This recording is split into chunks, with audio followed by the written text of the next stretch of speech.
dan taklimat mengenai penyusuan susu ibu untuk anggota kesihatan bukan klinikal. Selamat datang juga diucapkan kepada semua staf Hospital Al-Sultan Abdullah yang sudi meluangkan masa untuk menyertai taklimat pada hari ini. Moga taklimat ini dapat memberi maklumat dan manfaat kepada semua staf khasa.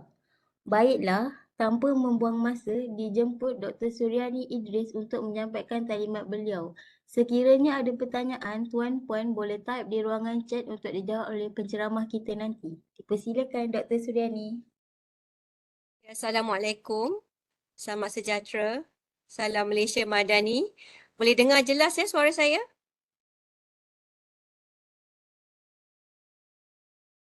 Okey, so untuk hari ini, terima kasih pada Puan Pengerusi.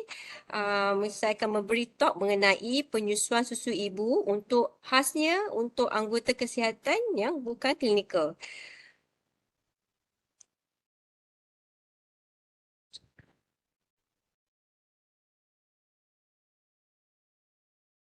So, Salisa, saya tak boleh off annotation tak? Saya macam tak boleh nak gerak slide.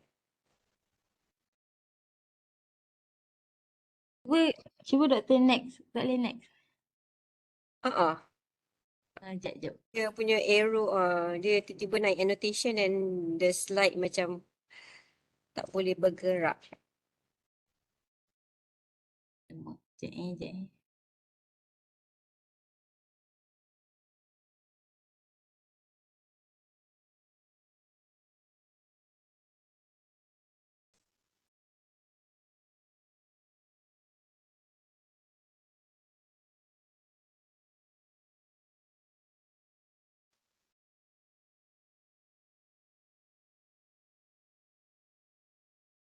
Ada sedikit masalah teknikal.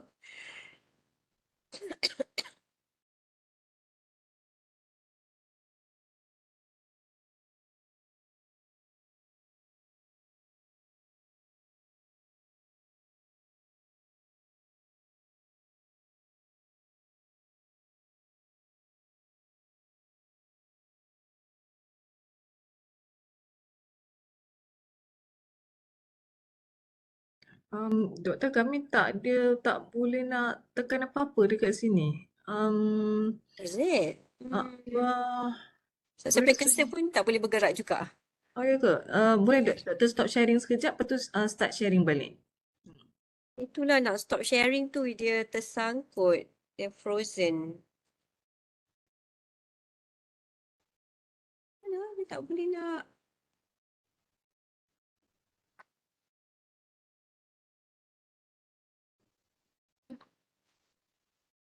Apa je tak? Ni ha. Sudah tutup. Sudah tak boleh sekejap.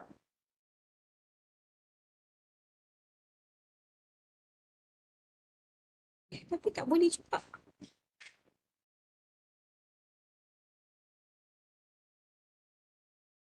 So, saya tak boleh nak unshare lah. Pasti kenapa. Saya pakai. Saya nak pakai LAN dia. Satu. Dia tulis situ LAN, L-A-N. Tak tahu ni. Dia ni tepi.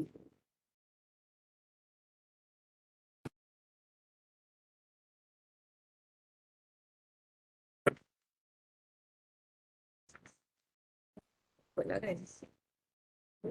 Laju. Dia macam conteng. Cek.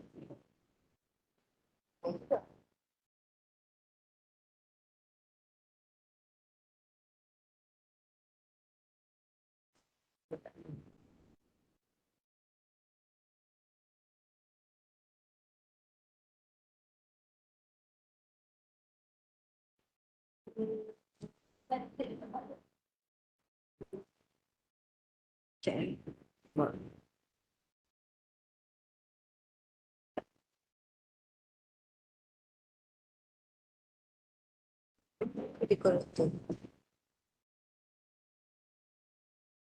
Oh, dia macam frozen. Dia tak boleh. Saya berconteng-conteng lagi adalah sebab saya gerak cursor. Tak, cursor saya pun tak ada. Sebab ini. Annotation tiba-tiba dia muncul ni. Dia jadi Ini untuk apa tadi?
alright. Alhamdulillah dah dapat selesai isu teknikal tadi.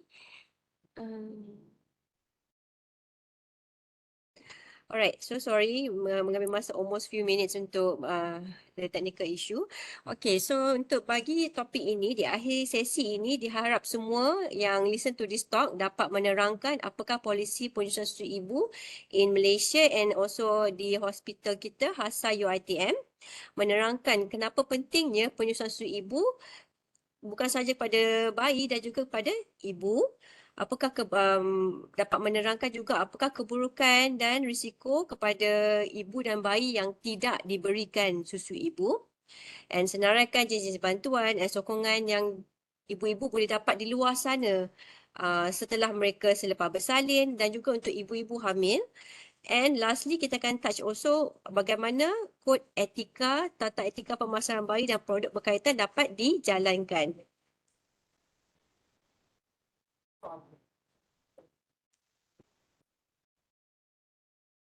Nampak sekarang Frozen pula.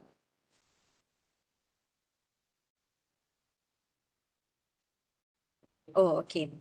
So, topik seterusnya, topik 1, kita akan touch about polisi penyusuan susu ibu Malaysia.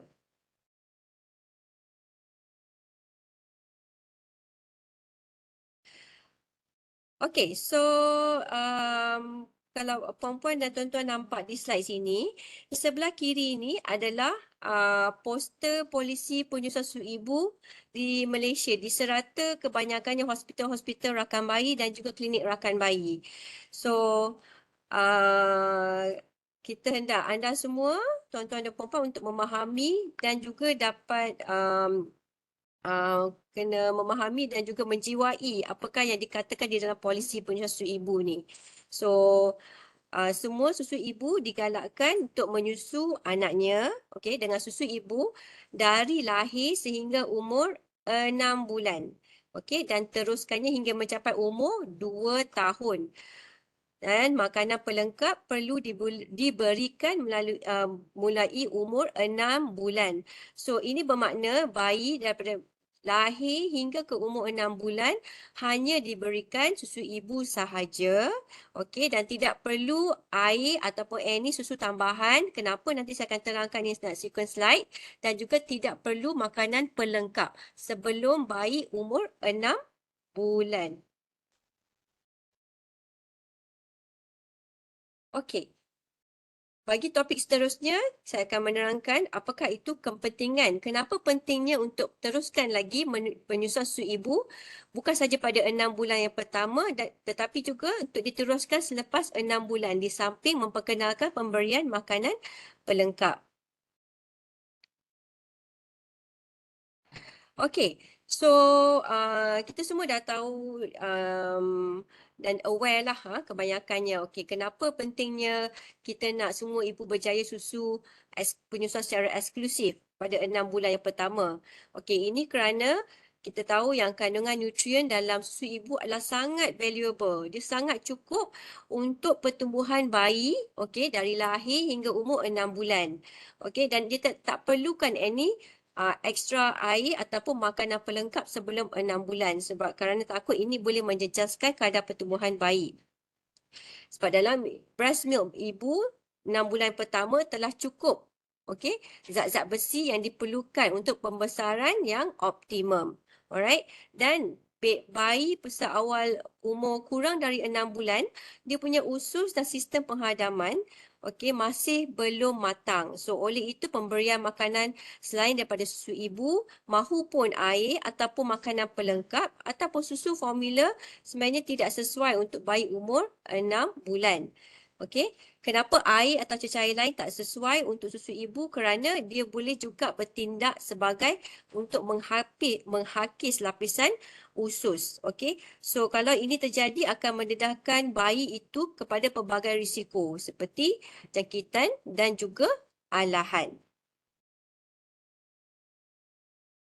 Alright, so after 6 months, bayi dah boleh start menerima makanan pelengkap. Sebagai makanan tambahan kepada susu ibu. But susu ibu ni is good because selepas bayi tu 6 bulan hingga umur 2 tahun, dia punya komposisi konten sentiasa berubah dari hari ke hari. Even dia punya konten pun akan berubah sekiranya bayi anak itu sakit. Dia akan ada banyak sel-sel antibody yang melawan penyakit. That's why dia sangat valuable. Dia sentiasa berubah dari segi komposisi dan juga kalorinya untuk bayi itu daripada umur 6 bulan hingga ke 2 tahun. So, oleh itu susu ibu adalah sangat unik. Nothing yang boleh replace susu ibu. Susu ibu adalah unik dan amat istimewa. Dan dia only jenis pemakanan yang mengenai cecair yang hidup yang ada banyak sel-sel aktif yang dapat melindungi bayi daripada jangkitan. Ini kerana susu formula di luar sana sebenarnya tidak ada antibody. So, oleh itu tak dapat melindungi bayi daripada jangkitan.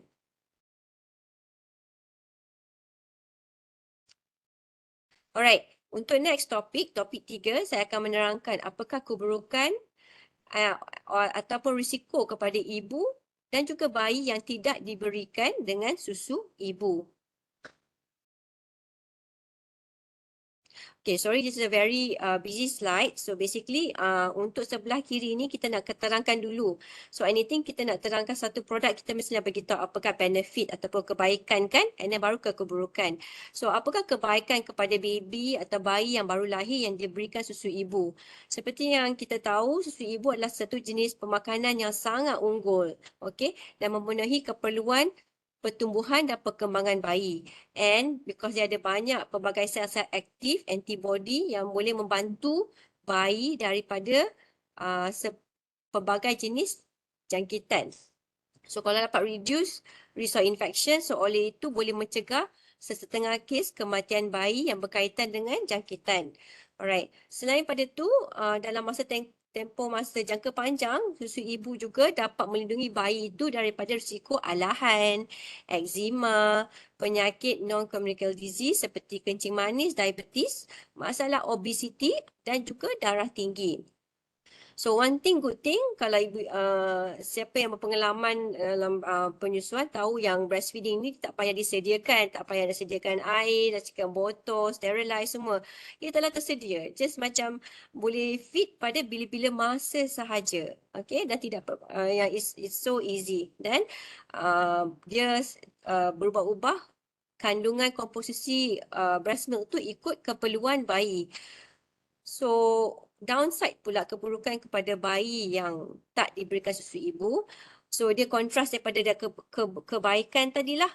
So, bayi mempunyai risiko yang lebih tinggi jangkitan.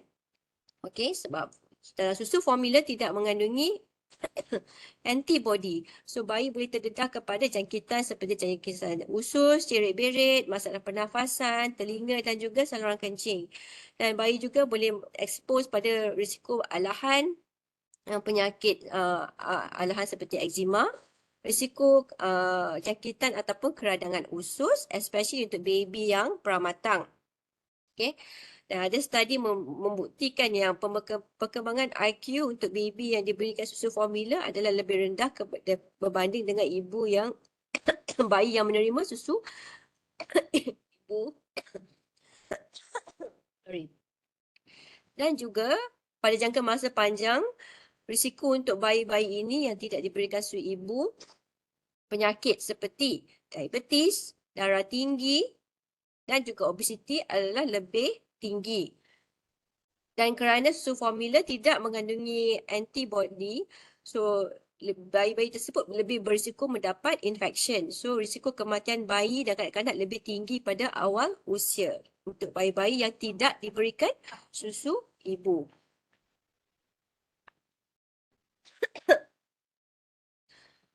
Okey. Dia pelbagai sorry.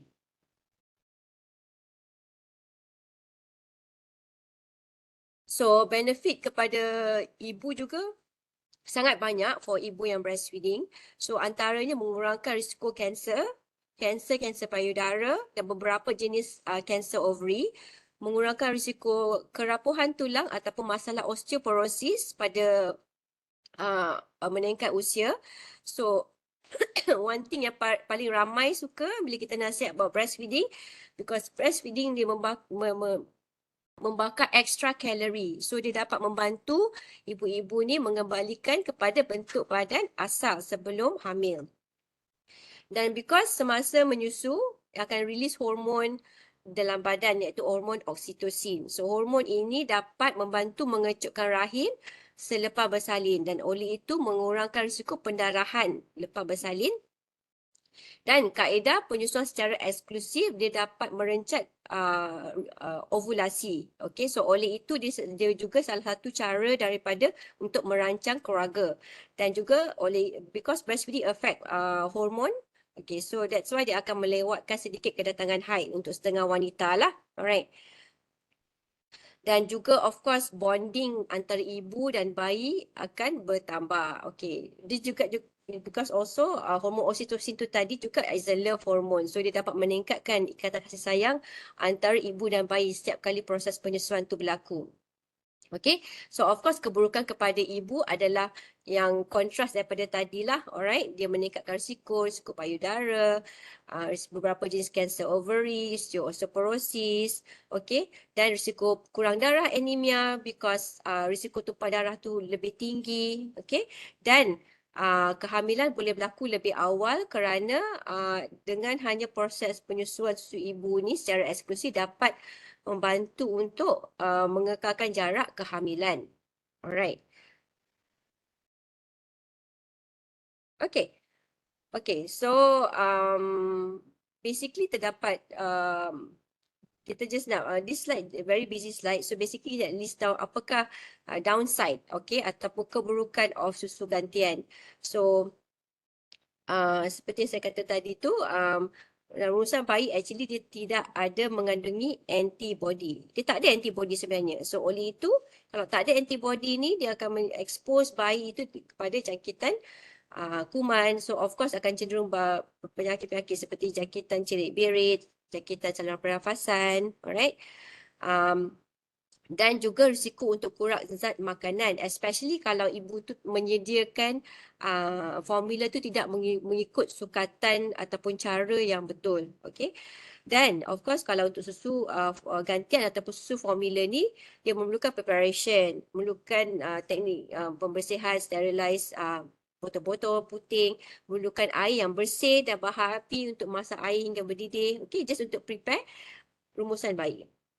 Okay, so in formula milk juga ada study membuktikan dia mengurangkan kecerdasan IQ, alright. Dan every time kan kalau nak untuk susu formula dia memerlukan proses penyediaan, okay, kena bancuh, alright. And seperti yang kita tahu, rumusan bayi ni, especially in the first 6 months ni, dia actually sangat mahal. Dia sangat mahal. So it can cost up to, dan bayi pada umur 6 bulan pertama hanya minum susu ibu. Jadi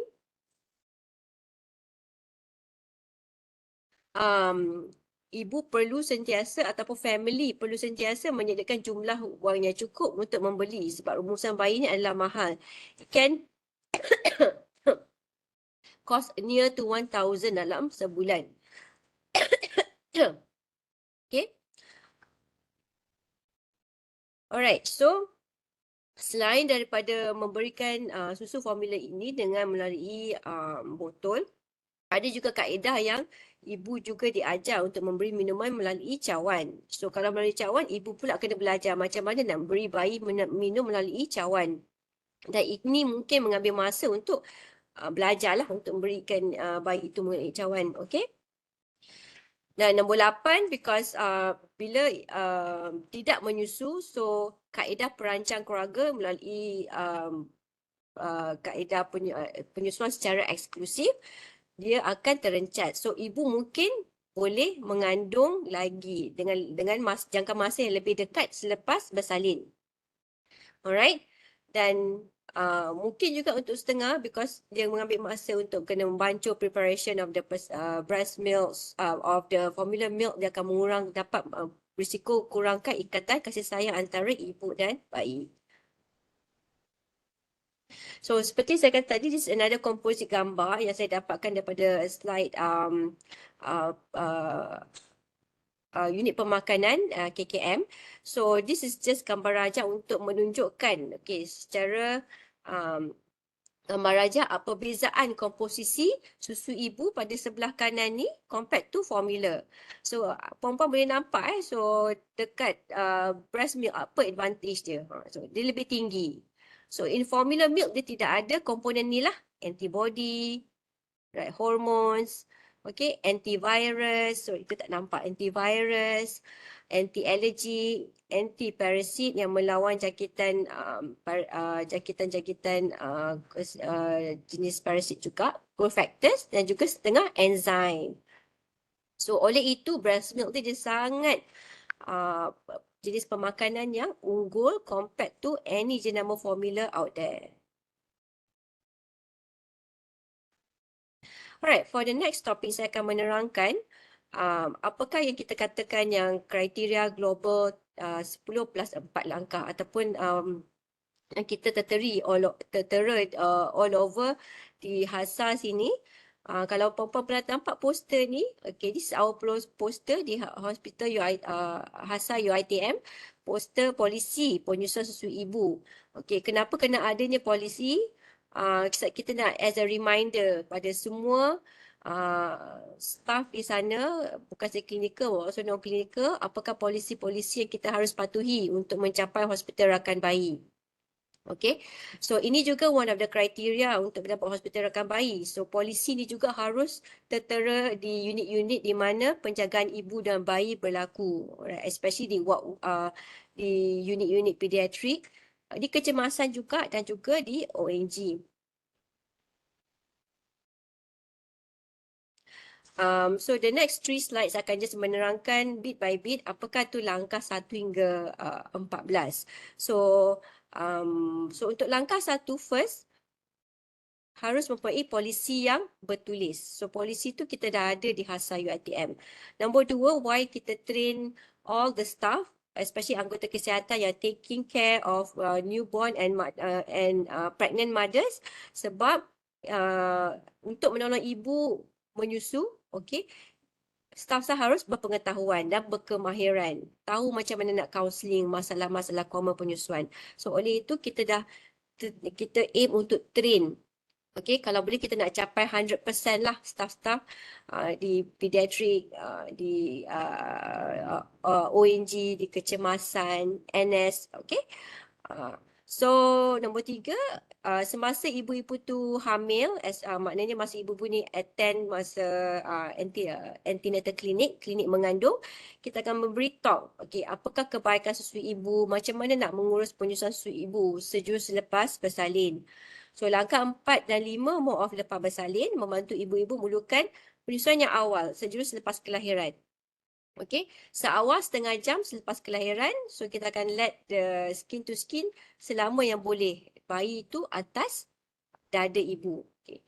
So untuk langkah 5 juga, untuk kita akan beri juga tunjuk ajar kepada ibu-ibu juga selepas bersalin untuk cara-cara feed, menyusu. Okey. Dan juga kalau for whatever reason ibu dan bayi terpisah, okay, sebab perubatan ke apa ke, kita akan ajar macam mana nak mengekalkan penyusuan dengan cara perahan. Okay, langkah 6 ni hanya pada bayi baru lahir, okay, kita tak nak memberikan susu top up atau formula, melainkan atas sebab-sebab perubatan. Alright. Dan langkah 7, that's why dekat hospital lepas bersalin, kita galakkan ibu dan bayi sentiasa bersama. So ini adalah kita panggil konsep rooming in. Alright. So langkah 8 is more of kita nak galakkan penyusuan secara kerap ataupun ikut kehendak bayi, iaitu kita panggil feeding on demand ataupun atas dorongan bayi. Baby Q dia nak menyusu, itu kita panggil baby led feeding. Alright. Dan kita akan ajar ibu-ibu ni macam nak kenal tanda-tanda baby tu nak menyusu ataupun feeding cues. So ini pun saya akan touch a bit untuk saya punya subsequent slide. Alright. So langkah 9, untuk tidak memberikan puting tiruan atau puting kosong. Kenapa itu? Sebab cara hisapan susu ibu, okey, pada breast dan cara hisapan puting tiruan ataupun bottle milk dia sangat berlainan. So kalau baby especially umur awal selepas lahir, the first 3 months, kalau dah introduce to puting, kita takut dia akan mengalami masalah nipple confusion. So ini akan menyebabkan dia tak nak menyusu pada susu ibu. So sebab kita tak memberikan puting tiruan atau puting kosong pada bayi yang menyusu susu ibu. So langkah 10, so that's why recently semasa sambutan minggu penyusuan, kita nak menubuhkan support group untuk hospital Hasa UiTM. So it's also part of criteria untuk hospital rakan bayi untuk menubuhkan kumpulan sokongan penyusuan ibu. So why is that? So itu saya akan terangkan in the next slide juga. So in the perkara 11, pematuhan tata etika makanan bayi. So ini bukan sahaja untuk clinical staff. So non-clinical staff pun kena tahu apa yang dikatakan untuk mematuh tata etika pemasaran makanan bayi dan produk berkaitan. So langkah 12 ataupun perkara 12 mengenai konsep mother friendly care yang menyokong dan mengamalkan kelahiran yang mesra ibu. So that dia akan menyokong penyusuan susu ibu sejurus seawal selepas kelahiran. Untuk langkah 13, untuk ibu atau bayi yang mendapat jangkitan HIV. So di sini dekat Hasa kita biasanya jarang handle ataupun tidak handle kes-kes HIV yang biasanya akan di-refer kepada hospital Sungai Buloh. Okey, so mengenai ibu-ibu bayi yang dikenal pasti untuk mengalami HIV, so di Malaysia, kalau mereka dah tahu semasa kehamilan, so ibu-ibu yang HIV positif ni akan menerima runding cara untuk macam mana nak feed their baby, sebab bayi-bayi ni dia tidak boleh menyusu susu ibu. Alright, tidak digalakkan lah. Alright. So perkara 14 ni was added semasa previously pandemic COVID-19 yang menggalakkan penyusuan susui ibu walaupun ibu tu mengalami COVID-19.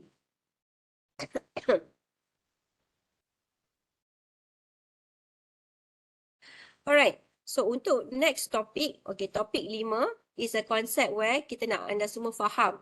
Semua ibu itu mampu menyusukan bayi mereka sendiri. Alright, so because untuk ibu tu boleh mula-mula menyusukan bayi dan meneruskan menyusukan bayi, okay, dia harus confident. Sebab even dengan setitik doubt pada diri mereka, dia akan mengganggu hormon penyusuan dan dia akan mengganggu dia punya penghasilan susu juga. Okay, ya, ibu akan start stress, again, yang itu akan jadi lebih menghalang penghasilan susu. That's why ibu-ibu untuk first step untuk dia menyusu ni, dia harus positif, dia harus yakin, okay? Dia harus actually tahu ilmu-ilmu mengenai penyusuan susu ibu, alright? Okay, sebarang any size, okay, sebarang bentuk payudara puting, tak kisahlah jenis yang payudara, jenis yang kecil, puting lepeh, okay, dia masih dapat berfungsi baik, masih boleh menyusu. So kita harus hapuskan mindset yang breast yang kecil tak boleh menyusu. Alright, okay. So semasa mengandung, so now kita tak ada galakkan penggunaan nipple shield ataupun breast shield untuk membantu penyusui ibu atau nak urut-urut ke krim ke, okay, semasa kehamilan. So kenapa? Sebab amalan seperti menggosok puting, alright, dengan ataupun menggentir puting, menggosok dengan tuala, sebab kita takut dia akan affect dia punya kulit and masa-masa yang menyokong penyusuan. So dia akan mencederakan the nipple itself. So that's why masa mengandung tak ada buat apa-apa. Alright. So lepas bersalin tu yang kita akan tengok balik. Alright. Dan hygiene macam mana? So penjagaan hanya bersihkan dengan air saja tanpa menggunakan sabun. Kenapa tu? Sebab kadang sabun ni dia ada bau. So sometimes bayi ni dia kenal bau ibu dia yang natural. So kalau ada bau elemen sabun tu, nanti takut dia boleh refuse pada breast. Okay, so bagaimana kita nak tahu ibu tu menyusu dengan berkesan? So it comes back to 3 concept. The correct position, correct pelekapan. Pelekapan tu meaning cara baby tu melekat pada breast ibu, dan penghisapan. Kita kena identify cara baby tu menghisap dengan cara yang betul ataupun tidak. Alright. Teknik penyusuan yang betul seperti yang saya kata tadi, untuk berjalan lancar, untuk menghasilkan susu yang banyak, dia harus mematuhi 3 konsep ni, iaitu correct position, okay, posisi ni posisi ibu dan posisi bayi juga, correct pelekapan, okay, correct dan kena pasti bayi tu menghisap cara yang betul atau tidak. Okay, kenapa ia penting? Sebab dengan cara hisapan yang betul, baru boleh bayi tu dapat susu yang cukup. Susu yang cukup, yang berkesan, okey. Dan elakkan masalah pada payudara. Kalau dia tak keluar dengan betul, okey, dia akan menyebabkan masalah bengkak payudara, nipple pain, sakit puting, okey. Dan untuk dengan cara teknik penyusuan yang betul, dia akan membantu menghasilkan lebih banyak pengaliran susu. Alright. Untuk teknik hisapan yang berkesan juga, pipi baby dia akan nampak lebih kembung. Ya, dia macam bulat je macam tu, dan terdengar bunyi hisapan yang dalam and slow. Alright, ni saya just nak share. Ni adalah gambar raja yang dapatkan daripada booklet belajar menyusu cara mudah yang dihasilkan oleh pihak USM. Posisi ibu yang betul, nampak macam comfortable je kan ibu ni menyusu. Why? Sebab ibu ni kena relax. So dia kena, kalau posisi duduk macam ni, dia harus supported back, okay, pada lengan beliau dan juga pada kaki. Alright. Dan ibu harus penting tidak membongkok ke depan. So membongkok ke depan, lama-lama ibu boleh keletihan, sakit belakang macam tu. That's why. Dan kalau so macam mana kita nak make sure ibu tidak membongkok ke depan, that's why kita akan praktik cara macam mana untuk posisi bayi dengan betul. Okay, untuk baby kita nak tahu dia betul ke tak position dia, dia ada 4 perkara utama. 4 perkara utama yang kena ingat. Baby dia kena rapat pada bayi, pada ibu. Okey, bila dia rapat pada ibu, macam mana dia nak rapat ke ibu? Of course kena support dengan ampu lah. Ampu the whole body daripada kepala belakang ke punggung. Alright? Dan bila dia diampu sepenuhnya macam tu, badan dia akan selari dan rapat ke ibu. Okey, bayi punya muka juga kena menghadap ke payudara ibu dengan hidung dia bertentangan dengan payudara. So ini adalah konsep untuk 4, kira checklist lah untuk position baby yang betul. Tak kisahlah kaedah cradle ke, kaedah posisi cross cradle ke, apakah semua dia kena ada this 4 konsep untuk position baby yang betul. Alright, so macam kita nak tahu bila tengok mulut baby tu dia lekap hisap tu cara betul ke tak. So ini adalah gambar close view cara melekat yang betul. So kalau boleh nampak di sini mulut dia terbuka luas. Okey, bibir dia atas bawah ni dia terjuih ataupun melangkup keluar. Okey, dagu dia dekat dengan mother's breast. Dan kita nampak kalau areola ni kawasan hitam di puting.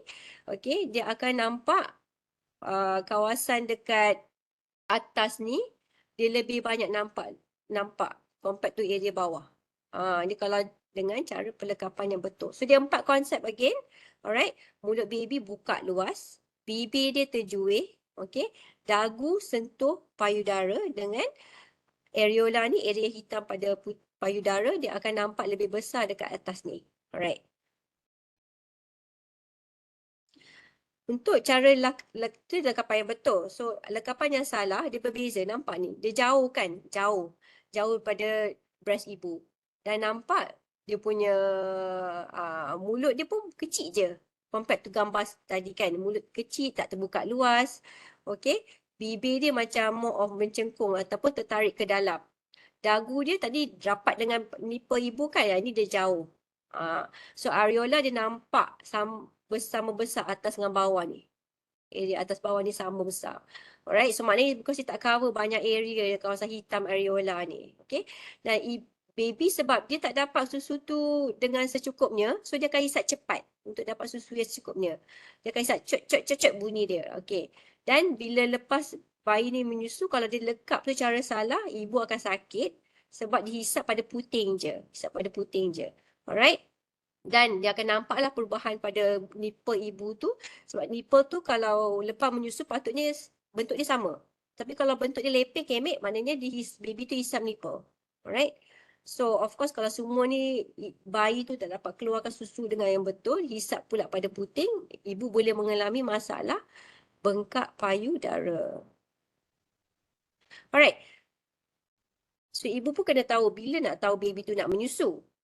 So those yang dah pernah ada newborn semua mungkin dah berpengalaman lah untuk tahu ni. So dia actually KKM dah mengeluarkan this queue ataupun feeding queue untuk tahu early stage, mid stage ataupun late stage. Late stage tu maknanya dia dah macam kalau tak layan dia akan menangis dah. Okay, so mostly awal-awal tu dia akan buka mulut, dia akan cari payudara, so dia akan menyentuh any objek yang dekat dengan mulut dia, akan gerak-gerak mata, dia akan hisap jari, okay, gerak-gerak kepala ke kiri kanan. So bila dia start berbunyi tu dah late stage. Sebab kita kalau boleh tak nak tackle dia dekat late stage ni, peringkat awal tu kita dah nampak nak menyusu dia terus. Dan bila baby dah hisap, the whole cycle dah hisap, tengok teknik, posisi betul, pelekapan betul, hisapan betul. Macam nak tahu baby tu dah okey, dah kenyang dah. Alright. So, baby tu dia akan nampak lebih relax. Okay, awal penyusuan badan dia mungkin akan keras sikit. So, the next penyusuan dia dah kenyang, dia akan lebih relax. Sometimes dia akan lepaskan mulut dia daripada penyusuan. Ataupun dia akan menyusu lebih slow. Okay. Tangan dia nampak jari dia terbuka. Ataupun sometimes dia commonly tertidur kan atas mother's breast. Alright. So, ibu-ibu penting untuk tahu yang baby tu kena dibiarkan menyusu pada one breast selama yang boleh because kita nak dapat dia benefit susu akhir, iaitu susu hind milk. Susu akhir ni sebab dia kaya dengan zat-zat nutrien yang penting untuk pembesaran bayi dan juga mendapat meningkatkan penghasilkan susu ibu. Alright, untuk my second last topic, okay. Sejurus ibu lepas bersalin ataupun masa hamil, dia kena tahu kat mana nak dapatkan help ataupun support group ataupun sokongan.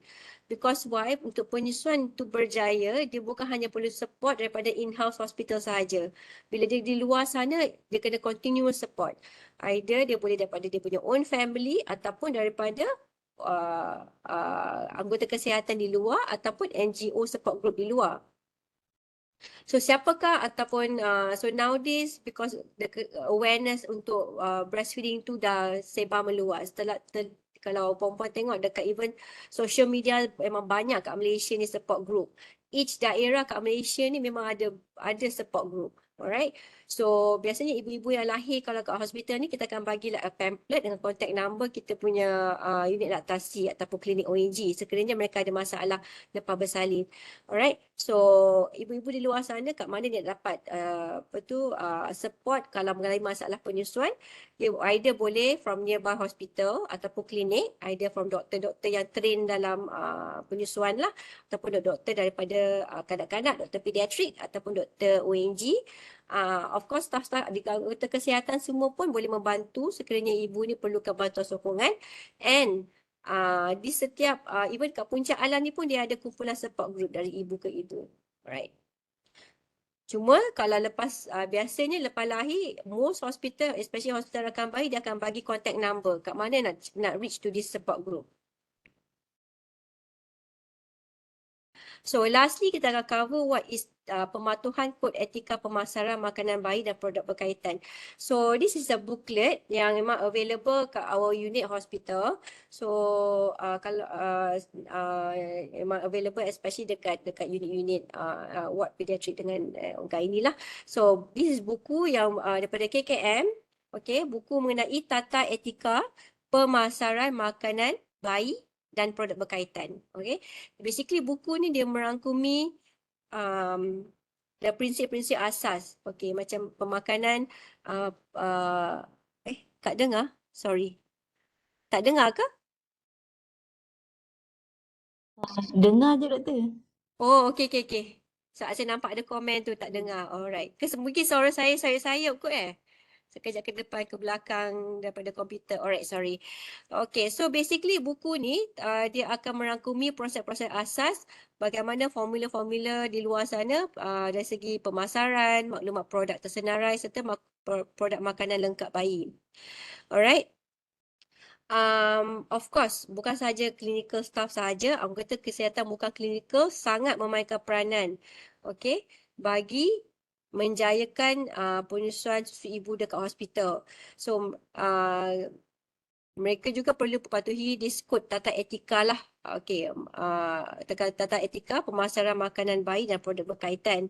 So what are the key points untuk support this tata etika? Firstly, untuk melarang sebarang promosi produk gantian susu ibu. Maksudnya dia usually dia akan secara halus this formula company ni. Maknanya sometimes kan dia banyak free gift. Let's say macam pen, kalender, apa lagi, lanyard, ataupun lukisan-lukisan like kita panggil montage yang dekat dinding dekat ward ke apa ke, dia tak boleh ada yang simbolikkan any product. Sebab kenapa? Walaupun kita takut our clientele especially dia akan indirectly link, oh maybe unit ni, hospital ni support this brand. So that's why sebarang pen apa semua cenderamata from this formula company kita tidak boleh digunakan di our within hospital compound. Alright. And number 2 is melarang sebarang promosi any product berkaitan dengan formula, botol susu, puting kosong. So this include like kita selalu ada event-event besar di hospital. So this include all the booth gerai jualan. Okay, even dekat kedai-kedai dekat bawah kalau ada nampak formula milk, puting susu semua tu harus beritahu pihak yang berkenaan atau kepada kami. Kita tak boleh mempromosi this product. Okay. Number 3, seperti saya kata tadilah, melarang sebarang sampel, free gift daripada formula milk company, botol susu, puting, alright, kepada especially pada kita punya ibu-ibu pesakit-pesakit, ibu hamil ataupun staff-staff di sini, alright, ataupun their family members. Dan hospital, yang ni bagi unit pemakanan lah, tidak boleh memberi produk formula kurang daripada 80% daripada harga yang disyorkan, sebab dia takut dia bias. Alright, and also lastly, tidak menerima sebarang tajaan, gerai jualan bos atau sebarang insentif dalam bentuk tunai atau barangan daripada pengilang atau pengedar company formula. Alright, so hopefully semua faham this concept, dan in case kalau terdapat sebarang pelanggaran kod tata etika yang disenaraikan kat sini, boleh laporkan pada pihak berkenaan ataupun pada pihak kami, unit laktasi.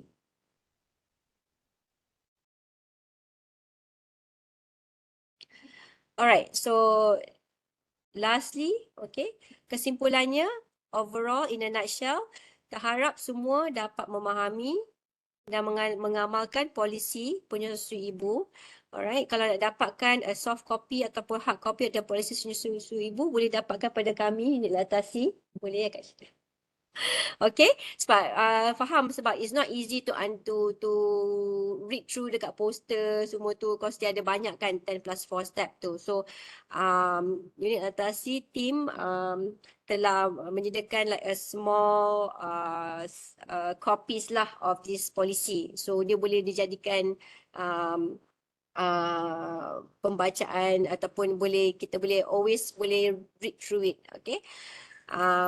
Dan juga melindungi, menggalakkan dan menyokong amalan penyusuan susui ibu. Alright. So kita harapkan ibu-ibu ataupun bukan sahaja ibu-ibu, semua staff-staff dapat berjaya penyusuan secara eksklusif. Right.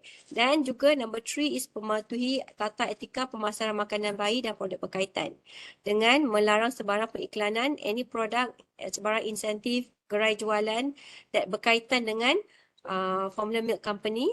Alright, sekiranya berlaku, sila laporkan kepada pihak berkuasa yang berkenaan ataupun pada kami, unit laktasi. So, actually lastly saya nak end dengan untuk semua menjadikan renungan lah. So, kalau anda dapat in the end of the day, actually every day, dapat memikir ini dalam each context of tuan-tuan pekerjaan harian, saya telah berjaya educate tuan-tuan perempuan di non-clinical staff untuk support breastfeeding. Okay. Sebagai anggota kesihatan bukan klinikal, okay, macam mana anda dapat mempromosi susui ibu? Okay. Bukan saja pada ibu-ibu dan juga sesama klik ataupun staff yang menghadiri di HASA UiTM. So with that, itu sahaja. Terima kasih. Assalamualaikum. So,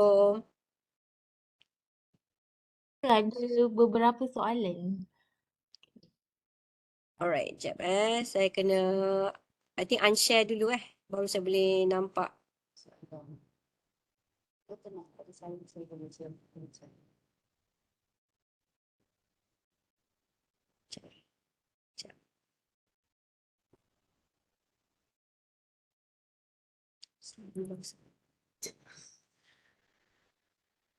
Sekiranya ada pertanyaan, sekiranya kita, okay, the first soalan, terskip untuk pam susu dari jadual yang sepatutnya, apa akan jadi ya selain breast akan bengkak, dan apa solution untuk tangani breast bengkak? Adakah pam perlu untuk masak yang lebih lama dari yang biasa?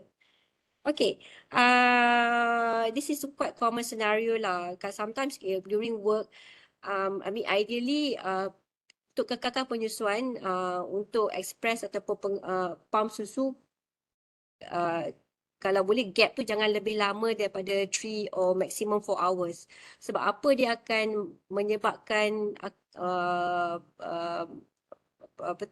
mengurangkan penghasilan susu.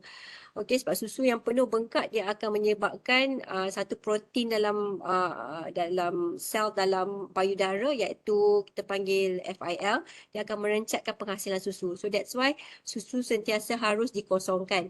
But of course sometimes dengan work commitment it's not easy to always menyusu on time kan. So usually my advice from personal experience, kalau terskip, kalau boleh the time yang kita ada yang teringat tu terus pam. Okay, so actually there's a few tips untuk macam mana nak senang untuk pump untuk during working. So one of it nowadays teknologi pelbagai bentuk corong breast pump kan. So nowadays they have this corong yang macam bentuk macam breast, so dia boleh attach to the mother's breast. So whenever you nak pump, dia tekan saja mesin tu. That's one. Number two is kalau yang jenis yang biasa yang corong tu always have it attached siap-siap. So maknanya bila dah nak pump tu cepat-cepat boleh attach to the breast je. Tak payah nak pasang-pasang, baru nak pasang apa semua tu. And untuk actually in between pumping tu sebenarnya tak perlu actually each time tu actually cuci-cuci sterilize. Boleh je within that 3 hours tu just gunakan the breast pump tu without kena cuci. Macam tu. Right. And then sekiranya kalau breast bengkak, saya assume ni mungkin kalau terlambat pumping lah. So kalau breast bengkak, dia ada a few cara. Bengkak ni dia akan susu akan breast akan sakit semua tu kan. So one way is boleh teknik massaging. So biasanya ibu-ibu yang tengah breastfeeding ni, yang pumping, biasanya kita galakkan juga untuk ada this ready available ice pack. Ice pack or ice gel. So ice pack, ice gel dia dapat mengurangkan sakit. Alright. So another way also nowadays there's this new technology, ada lactation breast massager. So it's sangat bagus. But satu alat tu dia cost about nearly 150-180 ringgit.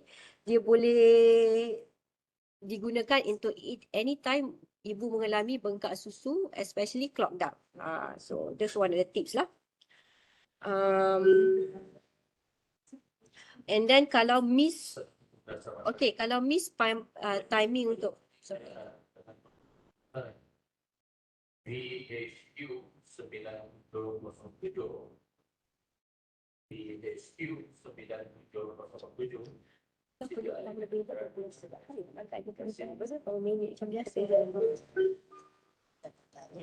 So let's say this one scenario lah saya Puan Suziana. Okay, let's say patutnya pump sampai kerja kena pump pukul 8, pukul 9. Tapi time tu tak sempat nak pump. Pukul 12 baru nak pump. So adakah dengan one session skip tu, pukul 12 punya pumping kena pump lebih lama daripada biasa? Contohnya biasanya pump 15 minutes dan yang tengah hari tu kena pump setengah jam sebab miss the previous one. But actually each pumping session dia tak seharusnya lebih lama dan 15 minit I would say lah, sebab kita takut dia akan mencederakan nipple tu. So even kalau kita miss pump the previous session, the next pumping yang tu dia tak perlu pump lebih lama. Tapi my advice is setiap kali lepas pump, Puan gunakan teknik perahan secara manual ataupun marmet. It's very effective untuk mengosongkan payudara as much as possible. Right. Sekiranya seorang ibu ada mengambil minuman sejuk kemudian menyusukan anak akan sesama atau batuk selepas minum susu ibu. Betul ke anak umur tu bawah 6 bulan? Okay, this is auta lah. Okay. So of course apa-apa ibu yang dia makan semua, dia boleh ada very minimal ataupun dia akan absorb through mother's breast milk. Boleh ada tapi sangat sikit komponen yang diserap kepada breast milk. But of course lain baby lain dia punya effect. But kalau ibu tu minum air suam, air panas, air sejuk, dia tak ada direct effect pada suhu breast milk. Okay, so harap tu menjawab soalan. So kalau betul ke kalau dah start period, saya rasa soalannya akan affect penyusuan kot. Macam mana nak naikkan balik. So yes, bila wanita dah period, dia akan affect penyusuan, dia akan affect penghasilan susu. Sebab apa? Bila period tu dia ada hormon dalam badan, estrogen, progesteron tu dia akan mengurangkan, susu tak akan stop, dia akan mengurangkan penghasilan susu, yes. So, tetapi once period tu dah makin kurang tu, biasanya the breast milk dia akan kembali amount dia macam biasa. But of course kalau mothers yang affected, especially pada hari-hari yang first, second day period, usually my advice is still kena kerap kosongkan susu, number one. banyak skin to skin dengan baby, especially pada waktu malam, sebab waktu malam penghasilan susu dia akan berganda because dengan hormonnya prolaktin ni. Number 3 is boleh juga buat power pumping. So power pumping ni bermaksud dia ada satu kaedah pumping. Mungkin ada setengah yang dah pernah tahu pasal teknik ni. Dia actually pumping 15 kan kak? Power pumping. So power pumping ni maksudnya dia akan pump 15 minit, rehat 10. Pumping lagi 15 minit, rehat 10. So total for 1 hour. Okay. So 1 hour tu maknanya pumping 15 minit, rehat 10 minit. Okay. Pump 15 minit lagi, rehat 10 minit. Pumping lagi 15 minit, rehat 10 minit. So total 1 hour macam tu. So dengan teknik ni why? Sebab dia dapat boost hormon prolaktin tu untuk menghasilkan susu. Especially kalau ibu tu kalau rajin buat middle of the night. Because middle of the night at 2-3 AM ni dia hormon untuk penghasilan susu prolaktin tu dia paling tinggi.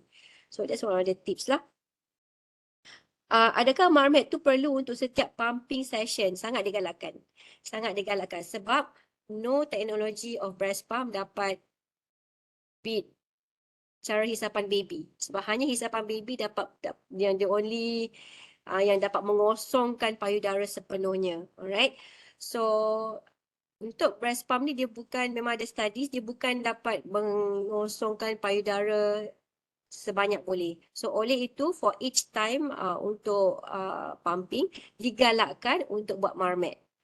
Most of the time memang akan susu sikit tinggal punya lepas pumping tu. So sangat digalakkan. So even yang siapa yang dah buat pumping regularly, kita galakkan untuk belajar macam mana nak buat this Marmet technique. Okay.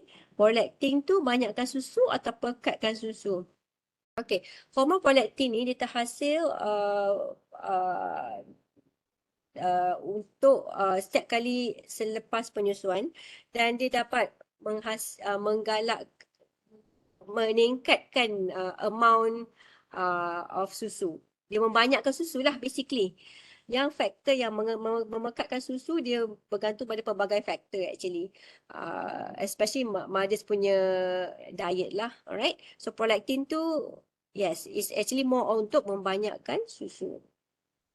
Alright. Okey doktor. Alright, okay. Nampaknya program kita telah sampai ke penghujungnya. Pihak unit latihan ingin mengucapkan ribuan terima kasih kepada Dr. Suryani di atas kesudian untuk berkongsi maklumat berkenaan penyusuan susu ibu untuk anggota kesihatan bukan klinikal pada hari ini. Moga taklimat yang disampaikan bermanfaat kepada semua staf HASA. Dan terima kasih juga diucapkan kepada semua staf HASA yang menyertai taklimat pada hari ini. Pautan jam latihan akan diberikan di ruangan chat. Kita akhiri program kita pada hari ini dengan tasbih, kifarah dan surah Al-As. Terima kasih Dr. Suryani. Terima Okay, kasih thank semua. you. Assalamualaikum.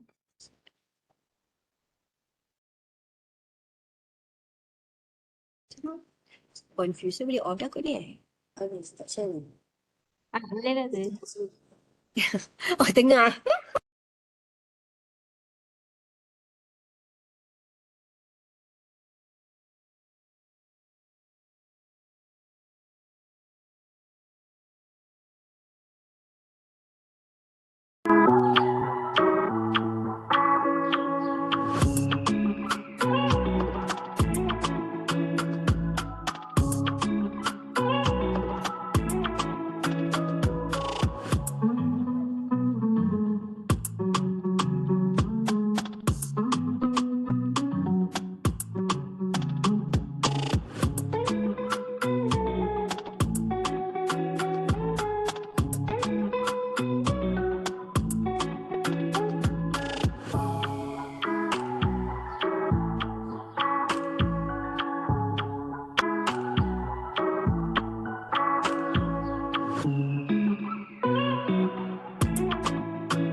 Assalamualaikum.